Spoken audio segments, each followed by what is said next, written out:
ZapdosTCG here, and this is the first battle video of 2012. This time we're checking out CaKE. It's actually CaKE versus Eelektrik or Magnezone Electric, whatever you want to call it. And CaKE actually stands for Cobalion, Kyurem, and Electrode. And Electrode, never seen that much of play, but in this deck is pretty good. It's Poke Power, Energy Might lets you knock him out and then attach energies from the top cards of your deck, the top 7, and attach those to your attackers. Mainly this deck revolves around Cobalion and Kyurem, but I've also seen a couple of Terrakions or even Virizion in this deck. But I do think one Terrakion is decent, but don't run Virizion. I don't prefer it in this deck.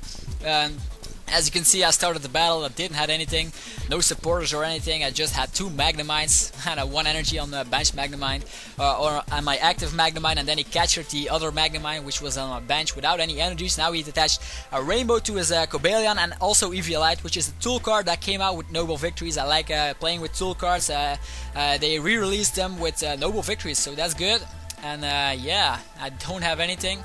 Again, I just placed another Magnemite on my bench because I know one is gonna get knocked out pretty soon. I do have a pretty bad setup. Thankfully, here he plays N, which lets each player shuffle their hand back into their deck and then draw the same amount of the prize cards they still have left. So in this case, we both draw 6 cards when we reshuffled.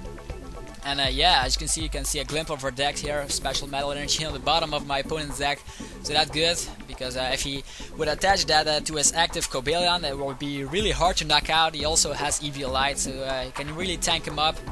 And yeah, hopefully I can get a supporter this time. And my opponent also has 6 new cards, and he benches a Kyurem. And he also uses Pokegear 3.0, which is a good card to get out a supporter. Look at the top 7 cards from your deck, and if you find a supporter there, you can just take it and put it in your hand. If you have more supporters in there, you can just make a choice, but you can also only pick one. So he decides to go for the twins, which is pretty good in this deck. He can manipulate that by using Electrode Prime's Energy Might. Your opponent can take a prize card and then you're standing behind him prize cards and using twins after that. So that's pretty good in this deck. I also seen lots of twins in tournament plays with Vileplume. If you're running a Vileplume deck, you should consider running the twins. Twins is pretty good. And now he just has the water energy. He attaches it to Kyurem instead of attaching it to his Cobalion, because Cobalion only attacks for 20 damage plus 20 damage for each energy attached to me, which would have done 0 damage because I have metal resistance. All Magnemites have metal resistance, that's good. Now I have finally a supporter, at last. I have Stage Training, one of the main supporters in this deck. You want to discard lightning energies through that and then get out the cards you want. So I'm discarding. It's a pretty tough choice at the beginning of the game. Later on, it's pretty easy to know what you need and what you don't need. Yeah, I was struggling over my words there, but still, here I discard a Magnemite, a Lightning Energy, and a Magnezone, and I get 2 cards straightly to my hand. So, which 2 cards those were, we'll find out. And yeah, I have a Catcher in my hand, which is pretty useful. I'm gonna use it. Yep, Catcher for Kyurem. So the Cobalion goes straight back to the bench. Catcher is a great card, and I'll see more tournament plays than ever before because they're re-releasing it in the gold version. So we have Gold Catcher, and here's another N. We both shuffle. He also attached an extra water energy to his Kyurem. So when that Kyurem is set up, it's pretty dangerous in my position because he can deal 30 damage to each of my Pokemon, which means 30 damage to all my Magnemites. So if I can't evolve him, they'll be knocked out in 2 hits, and I would lose the game. But hopefully I can evolve then later on. And yeah, and just as I said, reshuffles and draw the same amount as your remaining prize cards. And it looks like he has an Electrode in his hand. Also, Shaman is pretty good. As you can see here, it moves the energies, and now Kyurem is able to attack right from the bat. So, as I feared, 30 damage to all my Magnemites. So I'm in a pretty bad situation here. If I can't get anything out next turn, all my Magnemites will be knocked out, and I'll lose the game. And my opponent can draw 3 prize cards for that. So Kyurem is pretty good in this deck. But it'll lose its playability once the EX cards are coming out, because 30 damage to an EX card is just simply nothing actually, because they also have 170 or 180 HP, which is massive, and with max potion and stuff it will really will do nothing at all. 30 damage is simply nothing. And yeah, I'm using communication here, getting out Magnezone finally. Now I have that Magnezone. that I really need because it's my draw engine. As you can see, if I don't have any supporters, I can simply use Magnezone's magnetic draw, the Poke Power, getting 6 cards each time in my hand, which is pretty good. One of the best primes out there, I believe. And yeah, I can use magnetic draw, drawing cards until I have 6 in my hand each turn, so that's good. Now I have my 2 Tynamos sitting on the bench. They have 40 HP, so even when Kyurem does his attack, 30 damage to all my Pokemon, the Tynamos won't be knocked out. Now I'm using Communication, putting Thundurus back into my deck, and looking through my deck to see what I still have. And I'm getting a Magnezone, which is a pretty good play here because one of my Magnemites could be knocked out pretty soon with another attack like Kyurem's Glaciate, which is a pretty good attack, as I already mentioned. It's really nice. When the card first came out, it was insanely popular, but it's still popular now, but it'll lose its popularity once Noble Victories Next Destinies gets released, as I already said. And yeah, I got a Magneton and a Magnezone this turn, so it'll really change up the way it was supposed to play, because hey, he thought he had the match in the back when that Kyurem could attack, and now it's just completely turned around. I'm using Catcher, getting out that Cobalion that can't do anything. I'm just gonna place that Kyurem on the bench for now, because if he would have done another Glaciate, one of my Magnemites would be knocked out, Tynamos would have 30 damage each, and my Magneton would have 60 damage, so it wouldn't have been that good. Also, I couldn't knock it out, so that's pretty bad. That's why my opponent just a bit frustrated. He thought he had the match in his bag, but no. It got completely turned around here. He attaches an energy to his Cobalion. Also Voltorb is on the bench right now. If you can get out that Electrode, that'll be pretty bad. And now I have a good setup here. I got Eelektrik, which is the Pokemon that can bring out energies from the discard pile and to one of your bench Pokemon. So here I'm attaching it to my Eelektrik, because if it got captured, only one energy attaching to him and I can retreat him. So that's why I always attach the energies from the discard pile to Pokemon with a high retreat cost, like Eelektrik or Magnezone, or maybe Zekrom if I have it. And here I'm using Super Rod, putting back Magnezone in the deck because I really needed Magnezone and Magnemite, because there are 2 sitting on the bench right now, a Magneton and yeah, a Magnemite. So if I have Rare Candy or Magnezone, or simply a Magnezone, I will have another Magnezone in play. That's the plan I was using Magnetic Draw to get that Magnezone. Hopefully I can get it, but we'll see here. Yeah, looks like I do have something here. I'm gonna check my discard pile. There are a Catcher in there, really nice. If you're looking through the discard pile, you're usually looking for energy cards or some junk arm material if you want to get an item card back. And here is Sage Training, a really good play here. Sage Training is one of the main supporters in this deck. You can discard energies that way and get the cards you want. I already said that before, but yeah, I'll say it again. It's a pretty good card. I ran 4 copies. And now I have another Eelektrik in play.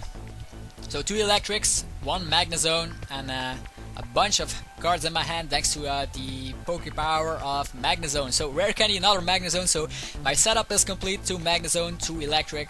I don't have anything to fear from that Kyurem, dealing 30 damage. He won't even knock out a single Pokemon, so that's good. Lost Burning, 3 energies to knock out that Cobalion, because I don't want to see that be tanked up with special metal energies, because then I had to do more energies in the Lost Zone. So straight away knocking it out that way. And now I'm up against that Kyurem, I guess. Yeah, there's nothing he can do actually. He has to pick a Pokemon, and going for Shaman and Voltorb would have been bad. Maybe Voltorb too. He had that Electrode in his hand, but he's going for Kyurem. And now he places Cobalion on the bench, which is the full art version. I really like full arts, by the way. The full art EXs will be even better, I promise you that. If you pull one of those, it will be really epic, because you have both the regular EX and then we have the full art EX. But yeah, the full art is of course much more rare, and yeah, costs a lot. Already seen a couple of prizes from Mewtwo EX, it's just insane. Now we're using Energy Might, and here you see the downside of CaKE actually.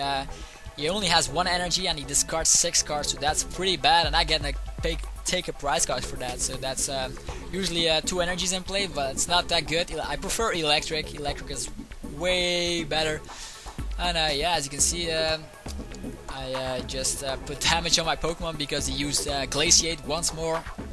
But once that Kyurem is out of the way, I have nothing to fear. It's just up against one Cobalion. What can he do? I can simply use switch or something. It's not any. I'm not in a trainer lock or anything. So as you see, I also run the water energies in my deck because I am afraid of Dolphins in my format at the moment. There are lots of people who play Dolphin in my area, so that's why I'm playing 2 water energies and how is it called? The Ice Mask, Cryogonal, yeah, that Pokemon. And getting more energies in play thanks to Eelektrik. Also attach the manually energy, so you can attach 1 energy during your turn, but thanks to Eelektrik you can also attach energies from the discard pile, so that really gives me an edge, getting more energies in play, more lost burn material. And there we go, Kyurem is out of the way. I can take another prize card, so I already got 3 prize cards while my opponent has nothing. So here is the downside of CaKE, but in part 2 or round 2 where I'll be playing CaKE, it'll be completely different because I already looked at CaKE, how you play it, how it is supposed to play, and yeah, you'll see a better version of the play here. Here you should just see the power of Magnezone Electric just overpowering CaKE, and you see the downside. But in round 2 you'll see how good CaKE actually really can do, or how much damage he can spread through the field thanks to Kyurem's Glaciate. So you'll see that in part 2. Just some information if you want to see part 2, or if you're just looking for Magnezone Electric, how it plays is fine as well. If you want to make Magnezone Electric, I also have a deck list video somewhere on my channel. You can just scroll through my videos, you'll find it. And here I just switched for Zekrom because I don't want to put that many energies in the last zone. And yeah, I'll just knock out that Cobalion thanks to the 1 energy from his rainbow energy. And also the thing that I have a couple of questions received. Some questions is when you use Energy Might and then there's a rainbow in that top 7 cards, you don't have to put a damage counter on that Pokemon if you attach it that way, because you only have to attach or put a damage counter on a Pokemon that yeah, you attach a rainbow energy manually from your hand, so not from the deck. That's information that I wanted to give you because I already had questions about that, and I don't want to receive a bunch of questions saying the same thing while I just can explain it in a video. And now we see the Terrakion play, which is really nothing. He can't really do anything. I have my full line here, 2 Magnezone, 1 Zekrom, 2 Eelektrik, even some Junk Arms, Catcher. So everything is in play on my side of the field, so I can really overpower him. I'm using Catcher, knocking out Terrakion. And yeah, without any attackers, the deck simply fails right here and right now. I already had a bunch of energies in the last zone, that's why I chose Zekrom as my main attacker at the moment, but I'll switch that around using switch and then lost burning those energies because yeah, I only need to pick 2 more prize cards. And that's why this deck is the most winning deck at the moment, just yeah, so you guys know. If you want to have a really good chance at cities, I prefer running something that stops this deck, like Dolphin or something, because most players don't really put Cryogonal in this deck, so yeah, you just have a better chance if you run Dolphin, because players have to lost burn 4 energies instead of the usual, yeah, about 1 or 3 or 1 to 3 energies as the maximum for lost burn, but 4 energies is just way too much if you lost burning. That's why Dolphin is an ideal Pokemon if you're up against this deck. And you see it's almost over. I only need to knock out that Terrakion and I simply won. Even though that Terrakion could have knocked out 1 Magnezone, it wouldn't really matter because he has 6 prize cards that are laying, he didn't pick any. And now we have that Shaman. So as you see, I had a lot of practice with Magnezone Electric. I already played like 100 matches with it online. I'm simply testing it out so much because I really want to have a good chance at cities. Hopefully in my area there will be lots of Dolphins, because I really expect Dolphins. That's why I'm using Cryogonal, and Cryogonal can knock it out in 1 blow, so they'll be so surprised. I want to see the look on their face, but yeah, for now I'm just running the standard version, but instead of going for 14 ammo, I run the 3-3 line and then putting in Cryogonal, the Ice Mask. And yeah, he got out Collector, but at the last second it's really not going to change anything. Lost burn for 2 energies, so... And there we have the knockout for the final Pokemon, and I won the game 6-0. So 6 prizes I picked and he picked none. So that's pretty much yeah, not a good way to end this video, but there's still part 2. You can check it out when it's up. And yeah, thanks to all for watching. I really appreciate the support, and yeah, usually there will be a next battle video each Saturday or Sunday, or the day, yeah, so some day I upload it because I have exams in 1 or 2 weeks. Maybe I won't will make videos, maybe I won't, but I'll try to make them because you guys are awesome. You really support my channel, and I hope you enjoyed this battle video. And stay tuned for part 2. This was ZapdosTCG. Thanks for watching.